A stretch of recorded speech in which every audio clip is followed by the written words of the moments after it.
नाजरीन, प्रोग्राम बोल के लब आजाद है तेरे में एक बार फिर खुशामदीद। इस वक्त हमारे टेलीफोन लाइन पर कौन साहब और कहां से मौजूद है देखते हैं। अस्सलाम वालेकुम जी, कौन साहब और कहां से बात कर रहे हैं? अस्सलाम वालेकुम, नदीम चौधरी जेलम से बात कर रहा हूँ। शहर साहब कैसे हैं? जी वालेकुम अस्सलाम। नदीम साहब फरमाइए, क्या कहना चाहेंगे? सिराजी साहब, साहित्य में शान करवा होता है और वही मैं आपको बताने लगा हूँ। मैंने एक और प्रोग्राम में बताया था, ये मीर जाफर और मीर सादक की तलाश में अमेरिका इस वक्त, और इस वक्त वो मुख्तलिफ जगह और कोने गुदरे ढूंढ रहा है कि जहाँ से उसको वो बंदा नजर आए उसका। ठीक है, और हकीकत ये है कि अगर इस बंदे को इतना होता तो 22 दिन गुजर गए हैं। 24 घंटे होते हैं अदालत के, या 48 मैक्सिमम होते हैं, ये 3 दिन होते हैं। उसमें कम अज कम हुकूमत अपनी पोजीशन वादे करती तो इसके साथ जो झूठ का पता लग जाता।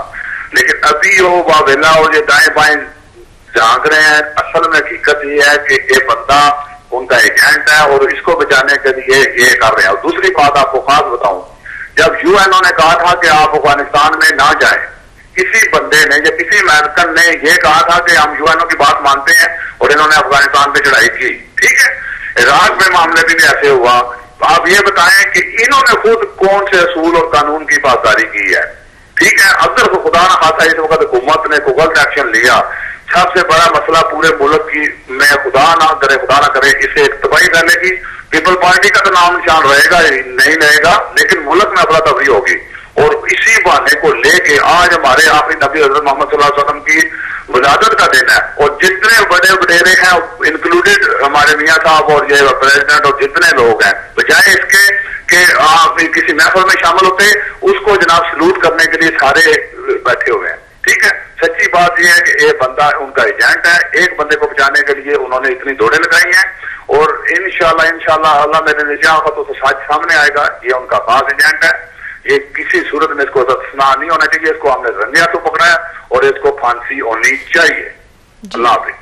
बहुत शुक्रिया नदीम चौधरी साहब, जहलम से हमें कॉल कर रहे थे। जी शराई साहब, हम अपने बात की तरफ वापस आते हैं। जॉन केरी की बहुत सारी अहम मुलाकातें हुई हैं, लेकिन उनमें से सबसे अहम मुलाकात कौन सी, इस सिलसिले में हम बात कर रहे थे? जी, नदीम चौधरी साहब ने बात की थी। जेलम से थोड़ा सा जिक्र करना चाहूंगा। उन्होंने जो नुकात सामने रखे हैं, उन्होंने कहा जनाब अमेरिका बहादुर इस रीजन में, इस खत्ते में, इस मुल्क में खास तौर पर मीर जाफर मीर सादक तलाश कर रहा है। उसे बेचैनी से तलाश है ऐसे अफराद की जो उसकी टर्म्स पे फिर उसके मामलात को आगे बढ़ा सकें। मैं नदीम साहब की बात को थोड़ा सा आगे बढ़ाना चाहूँगा।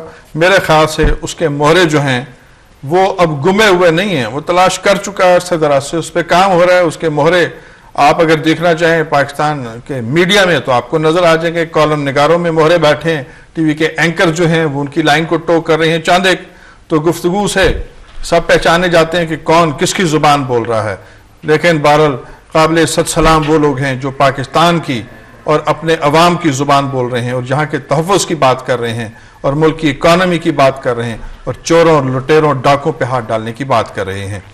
नदीम साहब ने कहा कि जनाब अफरा तफरी की तरफ जाता नजर आता है मुल्क। बिल्कुल मैं उनसे एग्री करता हूँ। पहले रेमंड डेविस को रिहा कराया जाएगा, फिर लोग सड़कों पर आएंगे, फिर उनका भी साथ दिया जाएगा, और फिर मुल्क में बढ़ती हुई अफरा तफरी जो है वो कोई भी रंग इख्तियार कर सकती है। हमें इस मामले में बहुत जिम्मेदारी का सबूत देना होगा। वो सदर पाकिस्तान हो, वो वजीर आजम पाकिस्तान हो, वो उनकी कैबिनेट के लोग हों। इस सिलसिले में एक अहम इजलास तलब किया गया है कैबिनेट का। इम्कान है कि कैबिनेट के सामने ये तमाम वाक़यात रख दिए जाएँ कि जनाब ये अमेरिकन प्रेशर है और ये जनाब रेमंड के मामले में इस्तिस्ना का मामला है, तो अब हम आपको एतमाद में ले रहे हैं। अपोजिशन लीडर को, कोलिशन पार्टनर्स को एतमाद में लेके बहरहाल कंधा तलाश किया जा रहा है कि किसके कंधे पर रख के बंदूक चलाई जाए। मैं समझता हूं कि मामला इतना उलझा हुआ नहीं है जितना बचगाना तरीके से हैंडल करने के बाद इसमें उलझाव नजर आ रहा है। चीजें खासी सादा हैं। हमारे साथ टेलीफोन लाइन पर कौन मौजूद है देखते हैं। अस्सलाम वालेकुम। अस्सलाम वालेकुम जी, कौन साहब और कहां से बात कर रहे हैं? अस्सलाम वालेकुम मैडम। जी वालेकुम अस्सलाम, कौन साहब और कहां से बात कर रहे हैं? शहजाद बोल रहा हूँ सादगाबाद से। जी कहिए। ये मैडम आपने जो रेमंड डेविस के बारे में बात कर रही थी, तो मैं कहता हूँ कि ये जो है ना हमारे हुक्मरान, ये बिल्कुल कमजोर हैं।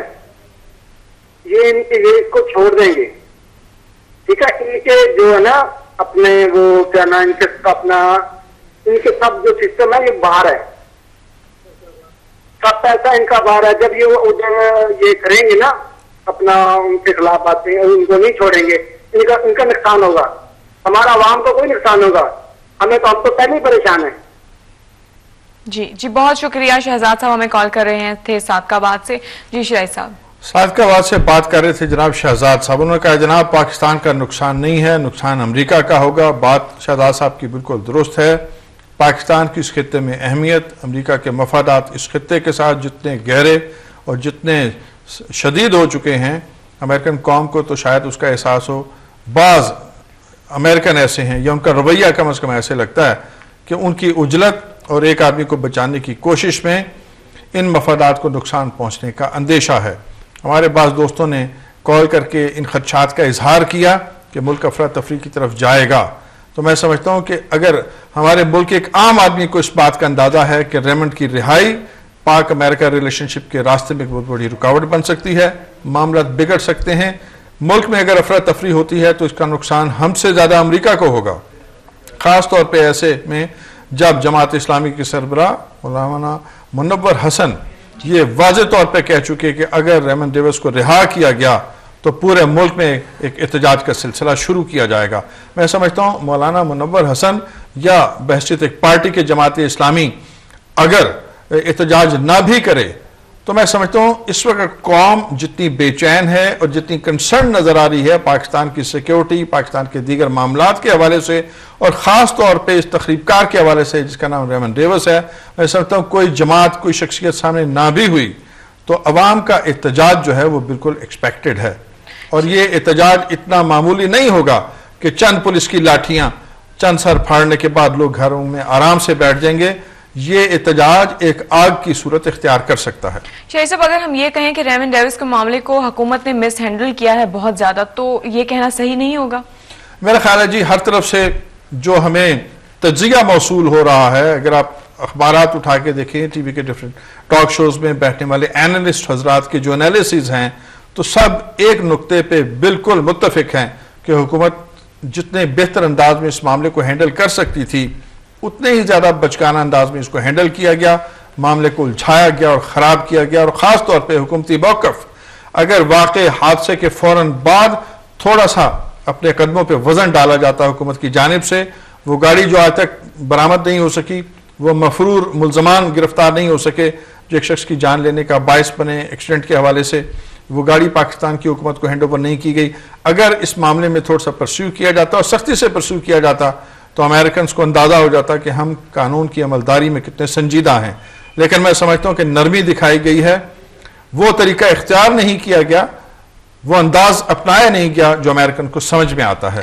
تو میں سمجھتا ہوں کہ امریکن کو سمجھانے کا اس سے نادر موقع اور کوئی نہیں ہے کہ یہ غیور قوم ہے، ایک آزاد مملکت ہے جہاں پہ آئین بھی ہے، عدالتیں بھی ہیں، قانون بھی ہے اور پارلیمنٹ بھی. میں سمجھتا ہوں ممبران پارلیمنٹ کی خودداری کا بھی امتحان ہے اور وہ کیبنٹ جس کا اجلاس بلایا گیا اس معاملے کو ریویو کرنے کے لیے، اس میں بیٹھے ہوئے جتنے اصحاب ہیں وزارتوں کے منصب پہ براجمان، ان کے عقل و دانش کا بھی امتحان ہے. جی شاہد صاحب اگر اس پورے ایشو پر پنجاب حکومت کا اگر موقف دیکھیں تو وزیر قانون پنجاب نے کہا ہے کہ ریمن ڈیوس کے معاملے میں ہمارا جو موقف ہے وہ تبدیل نہیں ہوگا. اس بیان کو آپ کس طریقے سے دیکھتے ہیں؟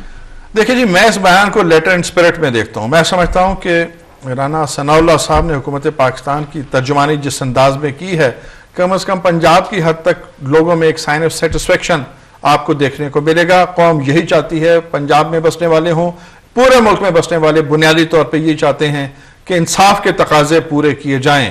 صرف ایک شخص کو اس لیے رہائی نہ دے دی جائے کہ وہ امریکن ہے، حالانکہ امریکن ہونے کے ساتھ ساتھ ایک بہت بڑا تخریب کار بھی ہے.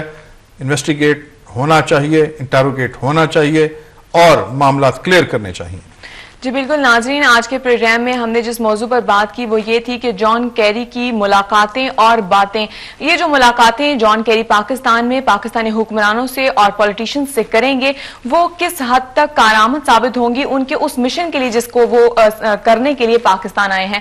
دیکھنا یہ ہے کہ کیا وہ اپنے مشن میں کامیاب ہو جائیں گے. لگتا تو ایسا ہے کہ وہ اپنے مشن میں کامیاب ہو جائیں گے، لیکن اس سے پاکستان کی صورتحال پر کیا اثرات مرتب ہوں گے؟ امید ہے کہ اچھے اثرات مرتب ہوں، ملک میں حالات خراب نہ ہو، کیونکہ اس وقت پاکستانی حکومت کسی بھی قسم کی جسے کہتے ہیں حالات خراب ہونے کے متحمل نہیں ہو سکتی. ناظرین اسی کے ساتھ پروگرام پرول کے لب آزاد ہے تیرے کا وقت ختم ہوا چاہتا ہے. اجازت دیجیے، اللہ نگہبان.